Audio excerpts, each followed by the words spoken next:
My son's cat stayed with me after he died. Last winter, he was driving on an icy road when he lost control of the car. It happened on the very day he received his college scholarship. He and his girlfriend were unbelievably happy. They were driving home together. His girlfriend survived. He didn't.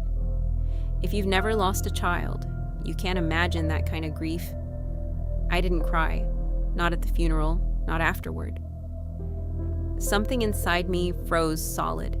It felt as if a stone wall had been built between me and my sorrow.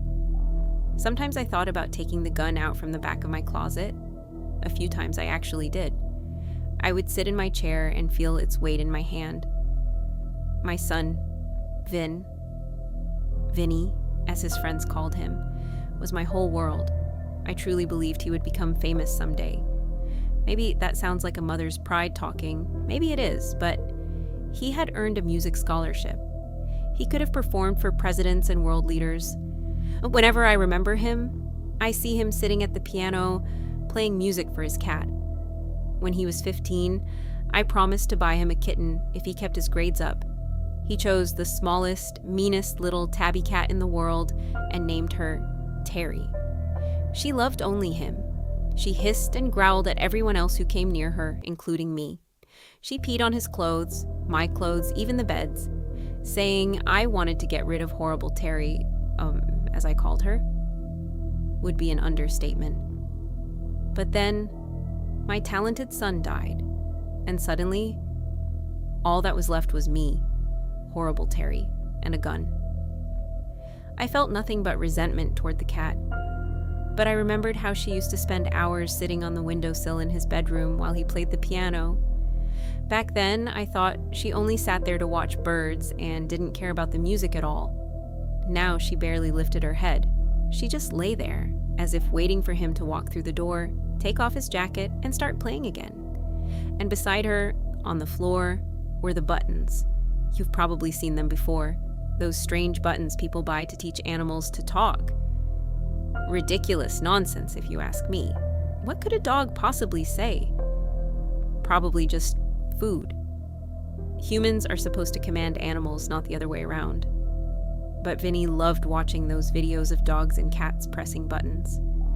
Honestly, I thought the cats were just stepping on them by accident. I told him that. It was a waste of money. People projecting human emotions onto pets.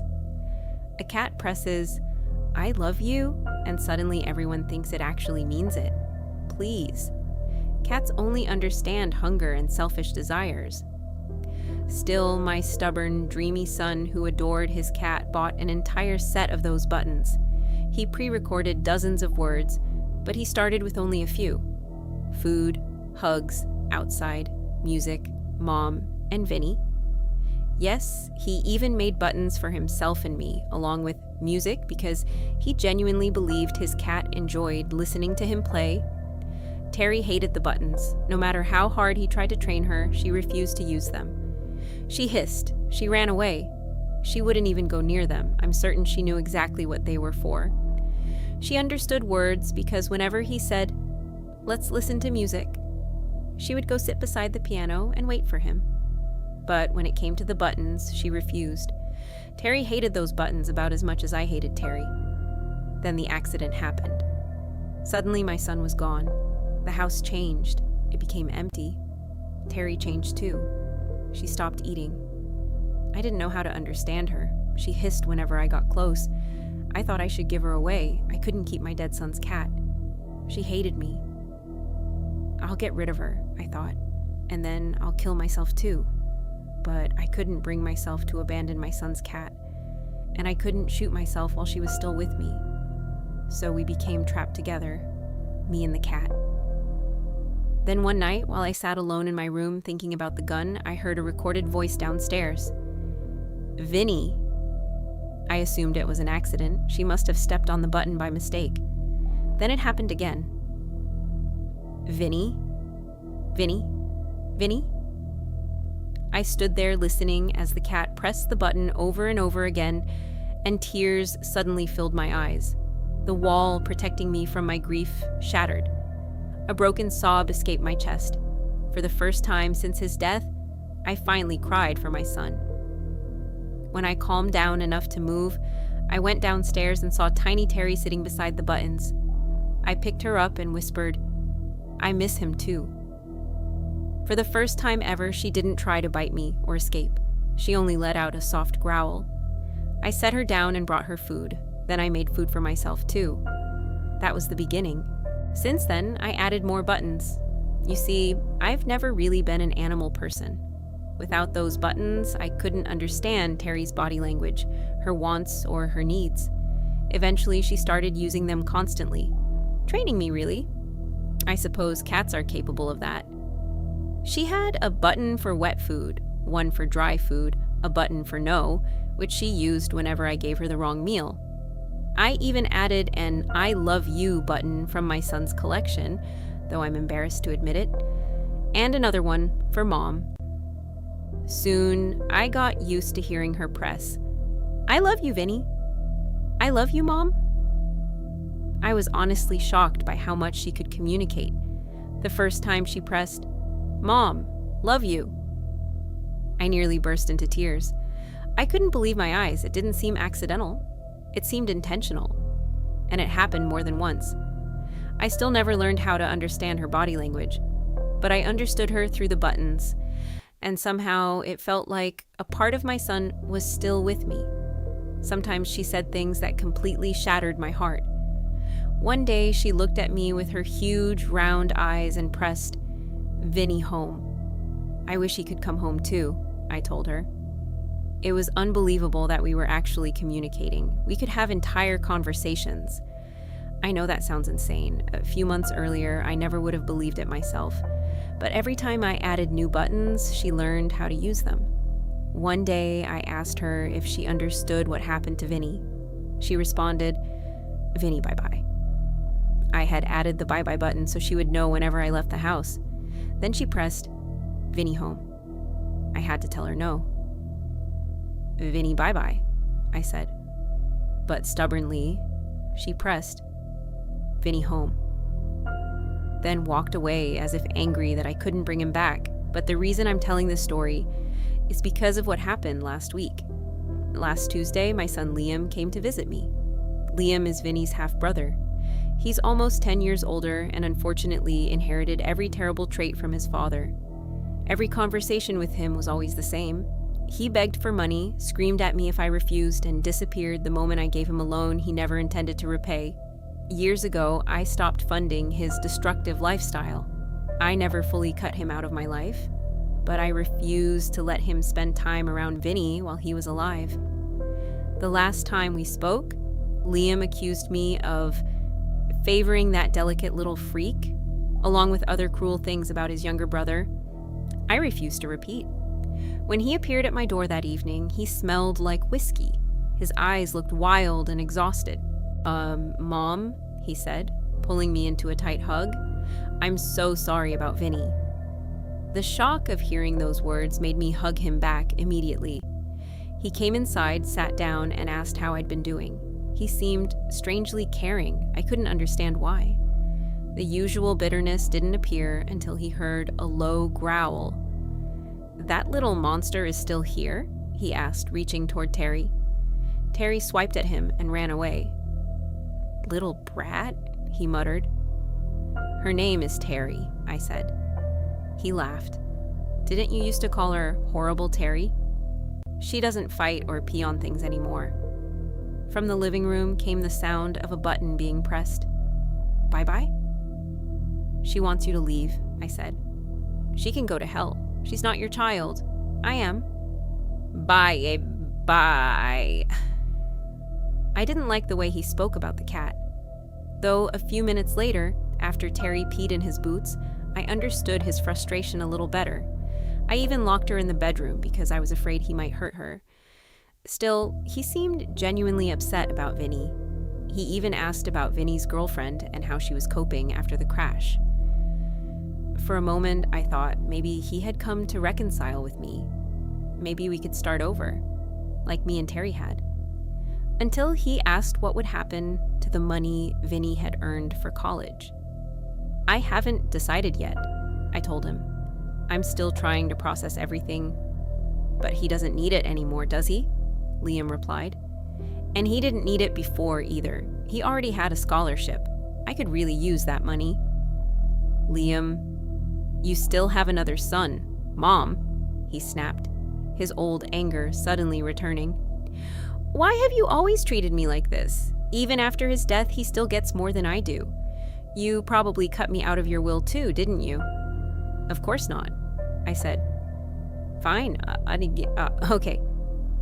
He calmed himself and forced a smile. Sorry, I'm just taking this hard, I guess. But about the money, maybe you could think about it? I need time, I told him. All right, he said. Let me make us some drinks. I should have realized something was wrong when he stayed in the kitchen too long. I should have known. But how could I? I had already lost one son. How could I imagine the worst about the other? I wanted so badly to believe things could still get better. I drank the alcohol he handed me. At first, I thought the dizziness was just because I hadn't had a drink in a long time. Somewhere upstairs, locked in the bedroom, Terry was howling. Not meowing. Howling. I had never heard sounds like that come from her before. I called out that I was coming to let her out, but the moment I stood up, the whole world tilted sideways. Liam grabbed me and whispered, I'm sorry, Mom. Then, with whiskey on his breath, he leaned close to my ear and muttered, I'm sorry, Fate, you made me do this. If you'd just given me the damn money. Even then, I still didn't understand what was happening, not until he lowered me onto the couch and asked, while walking upstairs, You still keep the gun in your closet? A wave of terror crashed through me. I felt weightless, like I was floating outside my own body, like I'd fallen into some horrible dream. I tried to stand and reach for my phone on the table, but I collapsed onto the floor instead. I heard my head strike the edge of the table before the pain finally hit. Above me, heavy footsteps echoed from upstairs. Liam was cursing while tearing through my closet. I tried again to move. Finally, I managed to grab my phone. The screen blurred in my vision. My fingers felt thick and useless as I struggled to dial 911. A foot slammed into my hand and sent the phone skidding across the room. This is because you never help me, Liam muttered as he dragged me back onto the couch. Everyone knows you're depressed. Everyone knows you think about killing yourself. Everyone knows you can't handle Vinny's death. He stared at me with cold, desperate eyes. You should have just done it already. If you had, I wouldn't have to. I tried to speak, but only a weak rasp escaped my throat. This is the only way, he continued. Sooner or later, it would have happened anyway. You don't even want to live anymore. In the end, you're helping me. Then, in response to Terry's howling from the next room, he suddenly screamed, "Shut the hell up!" The howling stopped instantly. Liam stood there, breathing heavily, staring toward the bedroom door. Then he looked back at me. My vision blurred. His words sounded distant and distorted. I felt the cold barrel of the gun press against my temple, and my heart began hammering violently in my chest. Then, a sudden rustling sound came from Vinny's room, like curtains shifting in the dark. And then, piano music. Soft at first, then clearer. "What the hell?" Liam whispered. The music continued, uneven, hesitant, but unmistakable. Beethoven's Moonlight Sonata. Exactly the way Vinny used to play it. Only slower, broken in tiny places. For one impossible moment, I thought, Terry. It sounded almost like careful footsteps crossing piano keys, the same way she walked across the buttons downstairs. But that was impossible. "Who's in there?" Liam shouted. Vinny, I whispered weakly. Liam grabbed the gun and staggered toward the bedroom door. From my blurred vision, his silhouette swayed back and forth. Then he opened the door, and there, beside the piano, stood a figure. Flickering, impossible. A shape that both existed and didn't. Liam screamed. He raised the gun. The world exploded with the sound of a gunshot. Then came Terry's howl. The cat burst from the room like a wild animal, fur standing on end, and behind her, light in case still near the piano, Zeddy, was that impossible figure. Liam screamed again, another gunshot. Then he ran, straight out of the house. The next thing I remember is waking up in a hospital emergency room. The neighbors had called the police after hearing the gunshots. When I was finally released and returned home, the first thing I felt was relief. Terry was alive. The moment I opened the door, she came running toward me with her tail raised high. By then, I had finally started understanding her body language enough to recognize it as a greeting. But deep down, I knew it wasn't only the cat greeting me.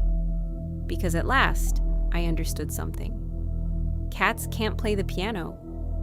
And this cat couldn't really use those buttons. Not on her own. Maybe it hadn't been Terry speaking to me all this time. Maybe it had always been Vinny. I knelt beside her and gently held out my hand. Terry rubbed her head against my fingers. "I love you," I whispered. "I'm never going to hurt myself. I promise. I'll survive. You can let go now. I love you." Terry rubbed against my hand again. And again. Then she pressed her face against mine as I leaned down beside her. After that, she walked over to the buttons one last time. She stepped across them slowly while I listened to my dead son's recorded voice echo through the silent house. "I love you. I love you. Bye-bye." Since that night, Terry has never touched the buttons again. But sometimes, late at night, when sleep starts pulling me under, I still think I can hear piano music drifting through the house,